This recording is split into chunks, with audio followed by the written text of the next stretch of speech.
Hello there. Welcome back to Empower Your Soul. Last night on the Mediumship Mastermind, we were talking all about messages. So I had a class about messages, and true to form, Spirit always brings in the middle of these sessions what we're actually supposed to talk about, not necessarily what's on the agenda. And this is how all of my classes go. Spirit challenges the shit out of me. It challenges the shit out of my students. I'm so sorry, students. But it's a wild ride, and it's always magical and insightful. So I wanted to take a moment to talk about kind of how that went down in our Mediumship Mastermind last night, and obviously invite you if you're interested in joining that in your mediumship development, because it's freaking awesome. I will make you think outside the box. There's no question about it. Not me, Spirit. I just create the space for that to happen.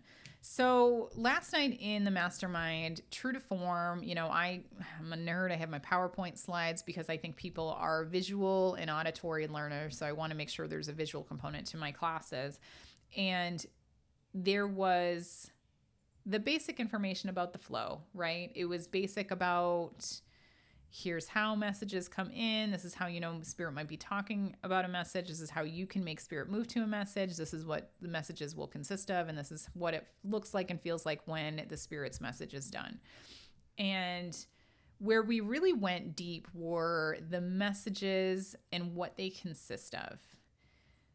And it was such an interesting discussion because when we were really talking about it, there's so many directions I want to go. So bear with me as I kind of get Spirit to get me down a path that hopefully makes a little bit of logical sense. But I think that sitters come in having expectations about what they want to hear from a message. And so you, as somebody who may, I'm going to say, go to a medium to get a reading, I'm going to challenge you to think about what messages would you want to receive from your departed loved ones. If you had the one chance to talk to your departed grandmother again, what would she be most likely to tell you? And it's just interesting because I think a lot of people come to mediums for several reasons, I guess. But you should be coming to a medium if you're looking to continue the communication. As I mentioned before, you're looking for healing from grief or missing them, or maybe, needing to know that you made the right decision, especially if, for example, you had to put a pet down or things like that, and or looking for help and guidance and advice and feedback on what's going on in your life. Those are the three main categories of messages that I think most mediumship falls under. Ding, validation for you there.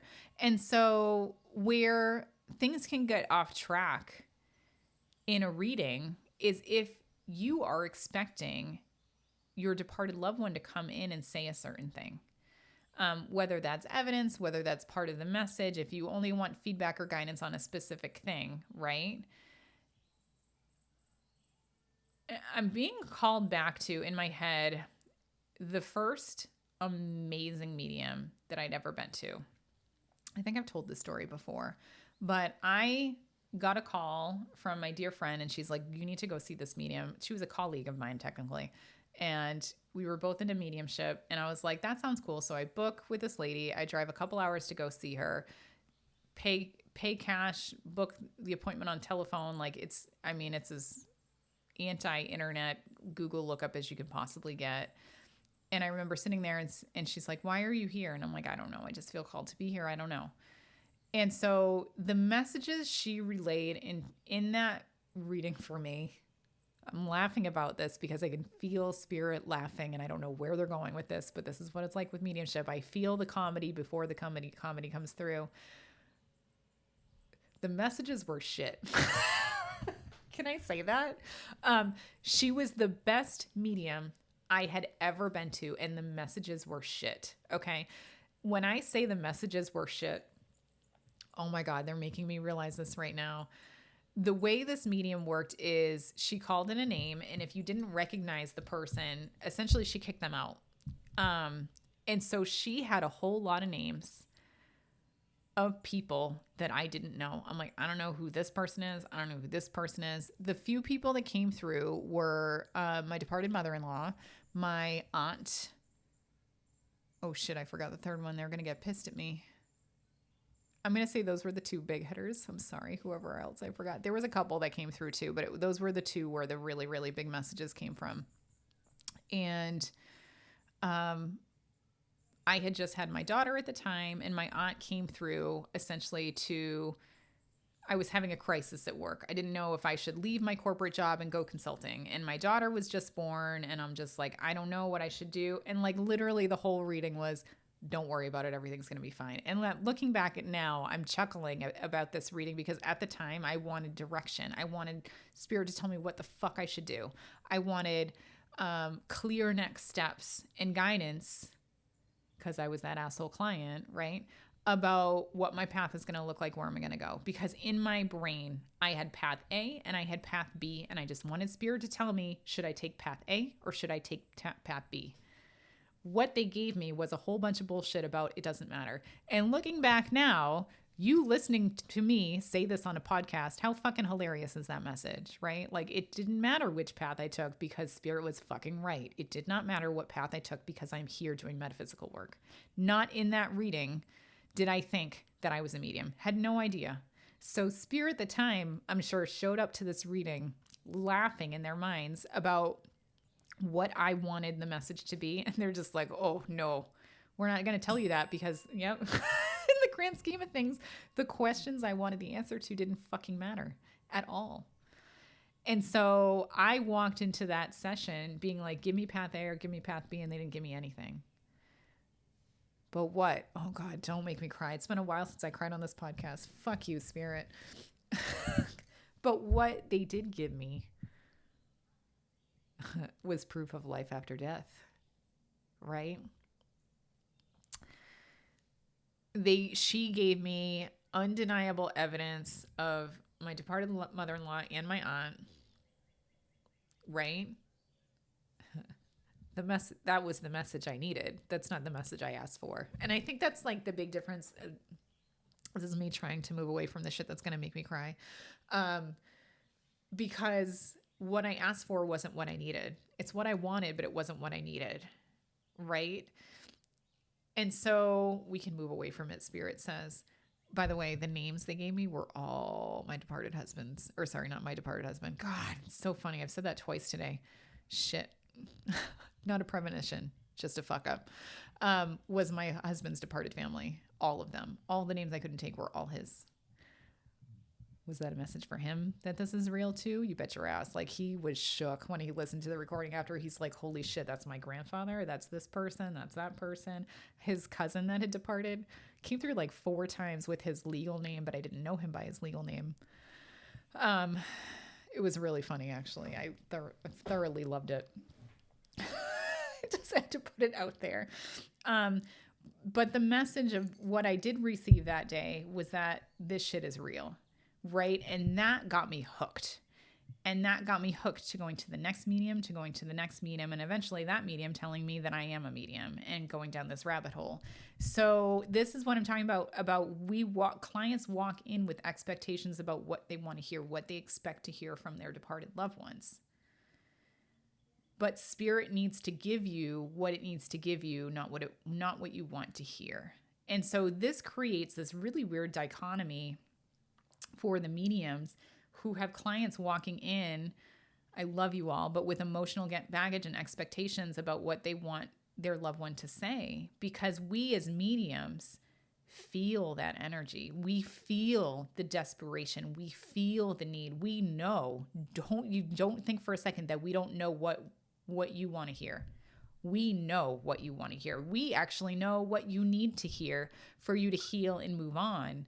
And I think that's the hardest part about being a medium is knowing and feeling what you need and not seeing spirit deliver that.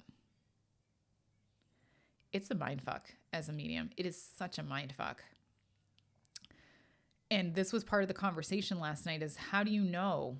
Because there was one of the women in the group was like, I know that my sitter needed to hear an apology, but spirit didn't give it.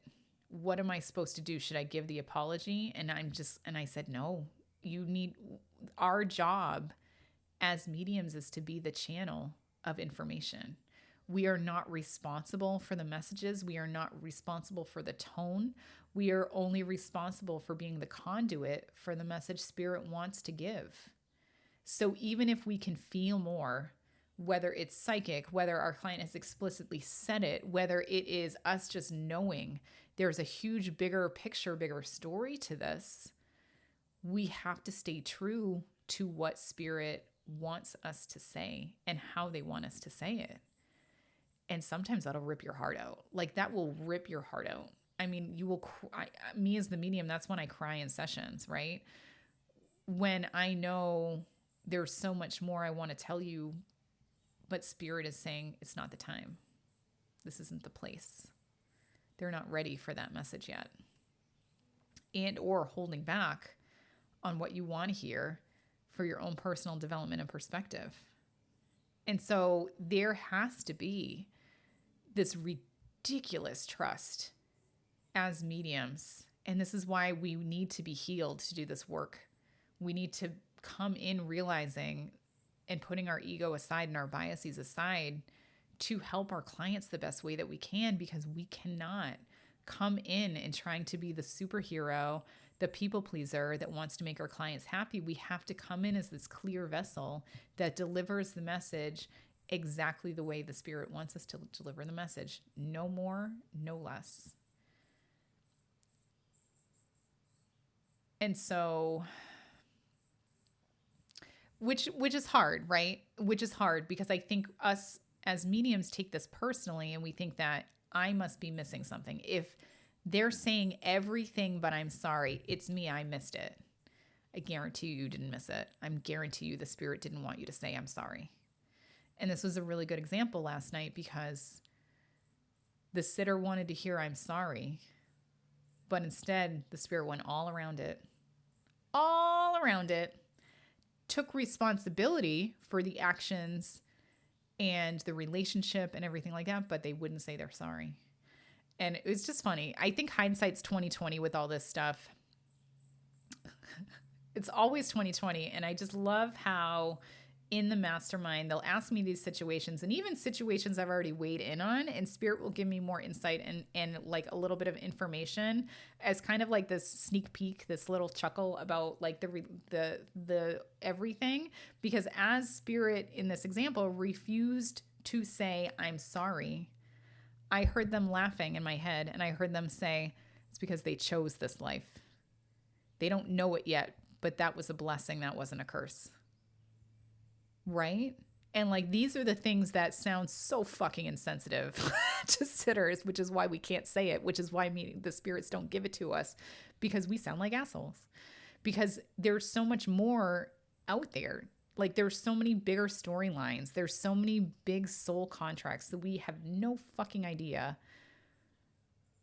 why things happen. And we won't know until we're in the spirit world to be like, oh my God, that was the ripple effect. And I think there was a lovely reading that I had the other day with a client, and the client wanting their departed loved one to fix a huge problem in their lives. And what Spirit showed me in this very delicate way, because I couldn't tell that person that this is part of your soul contract, that you are the strong one in the family, that your soul chose this.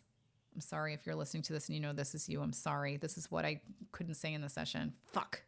I'm sorry. But like, I can't fix it for you because this was part of our journey, and it sucks and it's shitty, and no one should have to go through this. 100%. My human brain says, fuck this.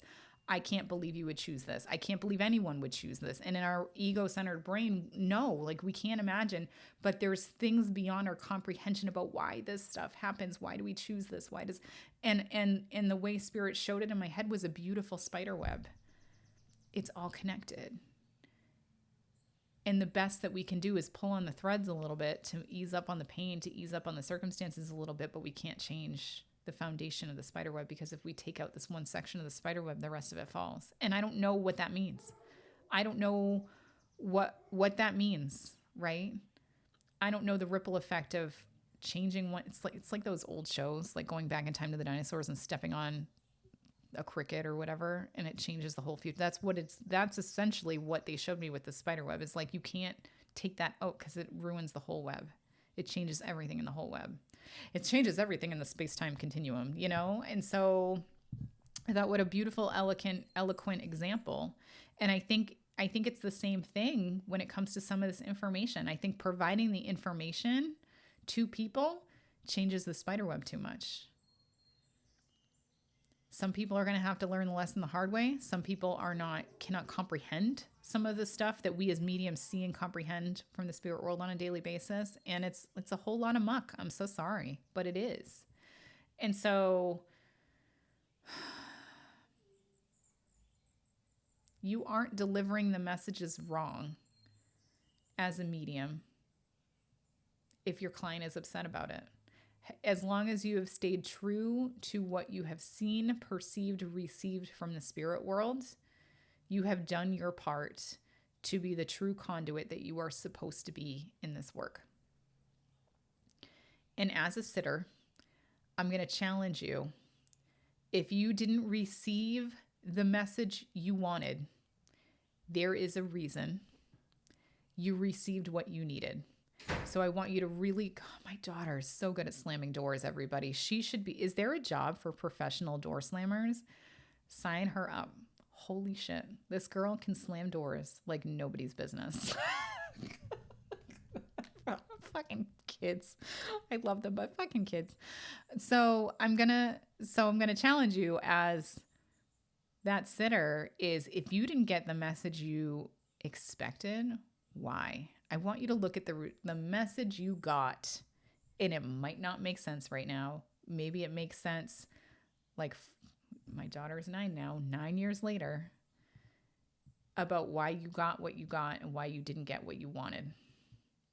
Because I guarantee you, spirit does not miss a beat. They are all knowing, all knowledgeable. They know exactly what you need. They're giving those breadcrumbs to you. There is a reason they gave you what they gave you. Really look deep into it as to why. So yeah, messages aren't perfect. They don't function the way that they should. Let me say it differently. That's not the right way to say this. They don't function the way that we want it to all the time, but I promise you, as long as you're true to the message and accepting of the message spirit is giving, it's going to have more nuggets of gold than you can ever imagine. If you have a story about a ridiculous message you gave or received, I would love to hear it. If you're okay sharing it on the podcast, like hit me up at podcast@mediumnicole.com. How did this hit for you? Did it resonate? Did it slap, as my 11-year-old would say? Did it slap? Bet, right? Sorry for those of you that don't have the kids. Oh God, the slang is horrible nowadays. And he makes fun of me. My son makes fun of me for the old 90s slang. I made him watch Encino Man. Oh my God, it was the best. Like for those of you that have that like tween age kids and you grew up in the 90s like I did, I was born in the 80s, by the way. I was not born in the 90s, but we watched Encino Man with my son with Pauly Shore and all his Pauly Shore-isms. And it was the best day of my life. It surpassed me getting married, watching my son be like, what is he even saying? And I was like, this is how you sound to me. Okay, I'm going to leave it there. I'm sure there's a parallel in that message, right? Because the message, I'm going to let you all sit with that. I am not going to dissect that, but there is something in watching Encino Man and not being able to understand my son's slang and then having him watch Encino Man and not having him understand my slang. Like, this is what it's like. I'm going to leave that parallel with you to mull on after this episode. And if you want to decipher it, hit me up, email podcast@mediumnicole.com. All right. I love you all from my soul to yours. Hope you have the most amazing message, heartfelt day. Take care.